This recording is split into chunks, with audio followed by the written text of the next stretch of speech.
All right, guys, a little coffee talk time. I want to break down this keto carb confusion. Most people don't know what the hell they're talking about, nor do they even understand what they're doing to their body. So please, allow Coach Dolce to break it down. You may be following a ketogenic diet. Fine, cool, awesome. That does not mean you've attained the metabolic state of ketosis. What? Ketosis is a highly complex metabolic process, very rarely achieved by any intentional human. No matter what you think, no matter what you see, no matter what you read, no matter what you hear, most people who simply drop their carbs for 3 or 4 days are not in ketosis, have not achieved the metabolic state of ketosis. And this is highly, highly publicized. If you would just drill down a little deeper and do some research outside of headline news, outside of bullet points and talking points. Go to credible sources like PubMed and drill down the rabbit hole, tear it apart, get your fingernails dirty, and understand what you're doing to your body. Now, those of you who believe you're in ketosis are not. Although you're following what is touted as a ketogenic diet, and I've seen no less than 20 different versions and variations of ketogenic diets and ketogenic lifestyles and high protein keto and high fat keto and keto for athletes and keto for bodybuilders and keto for Alzheimer's and all these different quote keto terms. Most of these people are not achieving the metabolic state of ketosis. You're not. You're simply following a low carbohydrate diet. The improvements that you're seeing are as a result of insulin sensitivity enhancement. Your body is becoming more sensitive to insulin, to glucose, to glycogen, to consumed carbohydrates. Because you're no longer just shoveling that white sugar down your throat, that bread down your throat, that pasta down your throat, that ice cream down your throat, that pizza down your throat. You're no longer doing that. Your body becomes more sensitive, more particular with its reaction to those carbohydrates. And you will see progress, specifically short-term progress. And here's where it gets iffy. When you're following a ketogenic diet, though not achieving the metabolic state of ketosis, you're not preferentially running on fat ketones. You're not using body fat as the primary fuel source. In fact, I would argue, and very, very, very important science will argue along with me, and there's other science, so we can have this debate. Ketosis is not the preferred state. If ketosis were the preferred state, the body would naturally be running in ketosis. It would be very easy for us to achieve ketosis. It's not. It's very difficult for us to achieve ketosis. And even those who achieve ketosis often get kicked out because the body will preferentially convert amino acids into glucose to be used as the primary fuel source. What? If you're already in ketosis, why wouldn't the body continue to stay in ketosis? When oftentimes the body finds a alternate fuel source to revert back to, which is the use of glucose. And that's a process called gluconeogenesis. It happens in the liver. Please look it up. All the things I say, please look up. All the things anybody says, please look up. Before you change your diet, before you change your lifestyle, do your research, get your fingernails dirty, dig down deep, and understand it. Truly understand it for yourself. So now to go back, if you're following a ketogenic diet, which simply is defined as a low carbohydrate diet, or a very low carbohydrate diet, or a zero carbohydrate diet, or a carb cyclical diet. Now those are 4 very specific, regimented styles of eating, very different from one another, if you're actually paying attention to the science. Most people don't understand that. They don't know that. They don't get that. They don't believe that. They don't operate that way. So their results become inefficient. They chalk it all up to being in the godly keto, brah, but they're not. You're simply following a reduced carbohydrate diet. You're not in ketosis. And that's okay. I'm not mad at you. I'm not mad at you. I'm not mad at ketosis. We carb cycle over here and have done for years, and we've spoken of it for years. We focus on insulin sensitivity here. We get a comprehensive blood work done. We work at a much deeper level than most people actually operate, that you actually operate.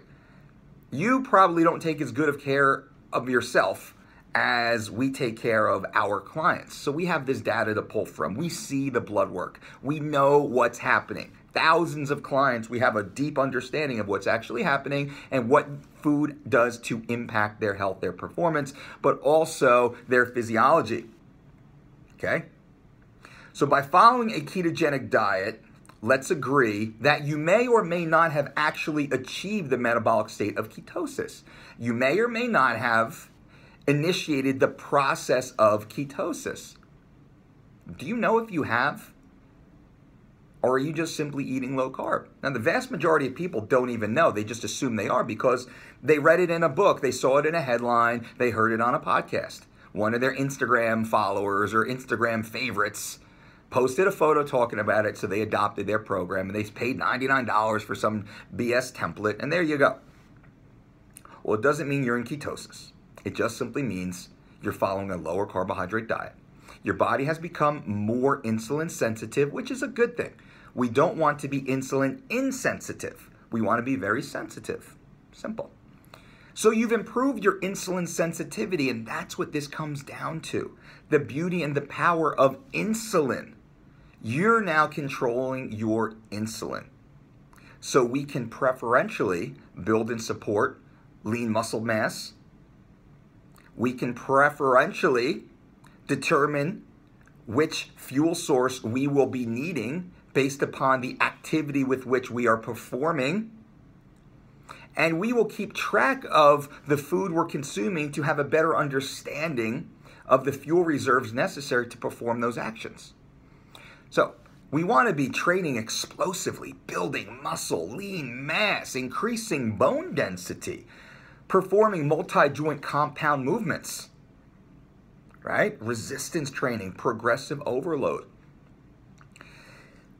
If you're on a zero carbohydrate diet,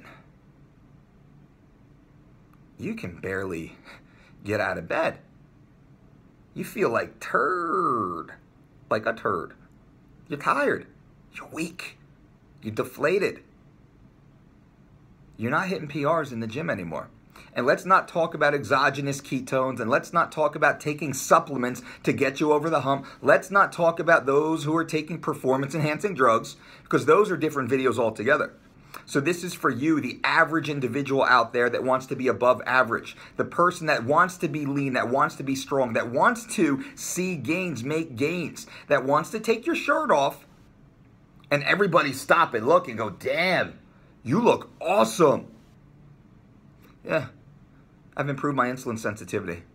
I know how to feed my body now. I'm enjoying a wide variety of micronutrition to ensure I'm operating optimally at a cellular level.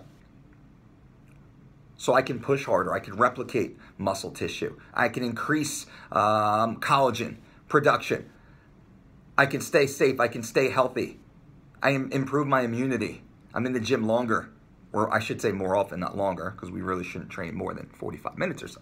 But anyway, I'm slightly off topic here. I just wanted to give a little bit more background because food consumption has a direct correlation to energy output. That's why we consume carbohydrates anyway, because it's a fuel source. Fat is a fuel source, but fat has other essential needs in the body. So fat isn't entirely a fuel source. Carbohydrates are entirely a fuel source. If we pull that fuel out, what happens? We bonk, we don't perform. So we're back on a keto diet, which is a low-carb diet, essentially. Likely you're not in the metabolic state of ketosis, and that's okay, but you become more carb-sensitive.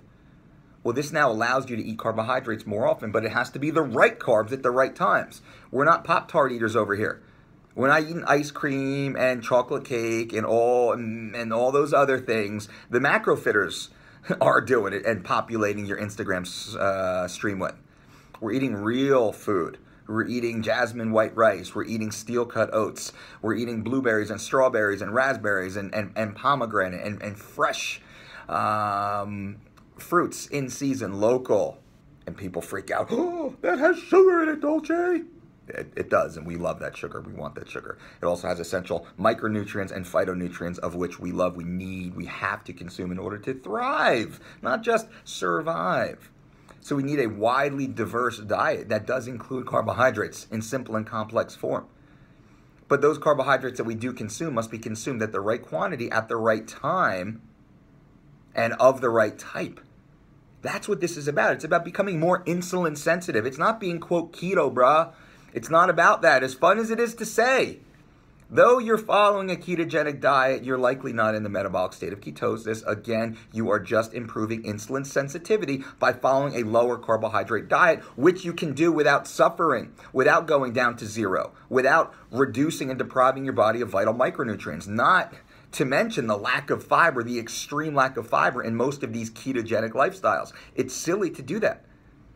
Eat real food with great variety, based upon activity. That's how this is done.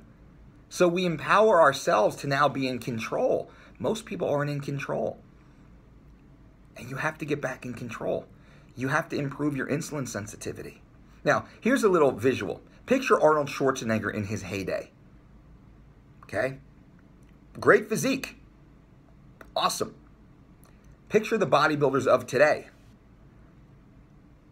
What, Phil Heath competes in the 240s or so at 5'8"? Arnold was 6'2", competed in like the 220, 230s. Tons and tons and tons more muscle. Big Ramy's what, 5'10"? Competes close to 300 pounds, off-season well over 300 pounds. Look at those bodies. The difference in those bodies between the Arnold era and the modern era is insulin. Now, that's exogenous insulin. That's insulin injections. But it shows the power of insulin. Once we can control insulin, we control lean mass composition. We control energy output. That's what I'm talking about. That's the secret to all this. And people don't talk about it. I think it's because they don't understand it, because I can't imagine they're trying to lie to you to sell their books and to sell their products, their exogenous ketone products, and whatever the hell else they're throwing down your throat. Don't even get me started on BCAAs. But I digress. Insulin. Controlling insulin. That's what it's about. It's not about being in the metabolic state of ketosis, because most of you aren't. Most of the people who talk about it aren't. Are they testing? Are they testing themselves multiple times per day, every single day? How long does it take them to actually get into the metabolic state of ketosis? That 4-day window is bullshit. And here's another funny thing. Those who assume to follow a ketogenic diet and believe they're in the metabolic state of ketosis, they all cheat at least once a week. High carbohydrate meal. Usually it's a high carb day, some of which do it the entire weekend. So if it takes 4 days, theoretically, to achieve the metabolic state of ketosis, it takes 4 days. So if you cheat on Sunday, Monday, Tuesday, Wednesday, Thursday, you're not in ketosis. And then Friday and Saturday you are, and then Sunday you go right back to throwing glycogen in your system, carbohydrate in your system. Well, is that a ketogenic diet? If the vast majority of the time you're actually running on glucose and not ketones? Have you thought about that? Does that make sense to you? Because you kick yourself out as soon as you eat the carbs. And then it takes your body 4 days, theoretically, though it's typically much closer to 4 weeks, sometimes even 6 weeks. Again, do the research, please. So it's a wrap, ladies and gentlemen. Just because you're following a keto diet does not mean you're in the metabolic state of ketosis, and it likely means you are not. Your body is still using glucose as the primary fuel source, but it doesn't have enough glucose to operate the way that you should operate optimally. You're fighting your body. Your body is then breaking down amino acids, either through muscle tissue or consumed protein and converting those aminos into glucose in the liver through a process called gluconeogenesis. The body does that because glucose, in our belief, is the primary fuel source, the preferred fuel source, but it must come from the right types. That's not Twinkies and Pop-Tarts. That's earth-grown nutrients. That's quinoa, that's amaranth, that's white jasmine rice, that's white or sweet potatoes. That does come from beans and legumes, fresh fruits and vegetables, right? Vital nutrients with a wide variety of cofactors for your health. That's what you should be focused on, not these exclusionary diets. For long-term gains, long-term lean mass recomposition, this is what you must do. Now, you can jump in and out of these keto-style diets, paleo-style diets, intermittent fasting-style diets, if it fits your macro-style diets, and every other styled diet, short-term fad diet. And you can go through and get a couple weeks of progress, but when you come off, you bounce back to where you are. Why not just make consistent gains? It's the Warren Buffett method of health and fitness. Some have said Mike Dolce is the Warren Buffett of nutrition, and I take that with pride, with honor. This is the way it works. You don't want to be in and out. You don't want to be short term. You don't want to have such a risk with your health, with your fitness, with your goals. Look around. How many people you know bounce in and out? They gain and lose the same 10 or 20 pounds every 3 months.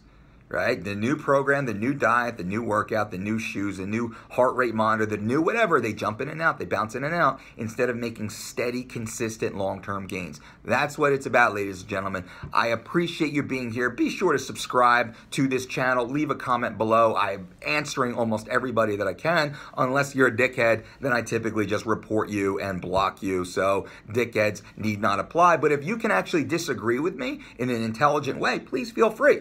If you can agree with me in an intelligent way, well, hell, you're even cooler. I appreciate you guys. I'll talk to you soon. Boom.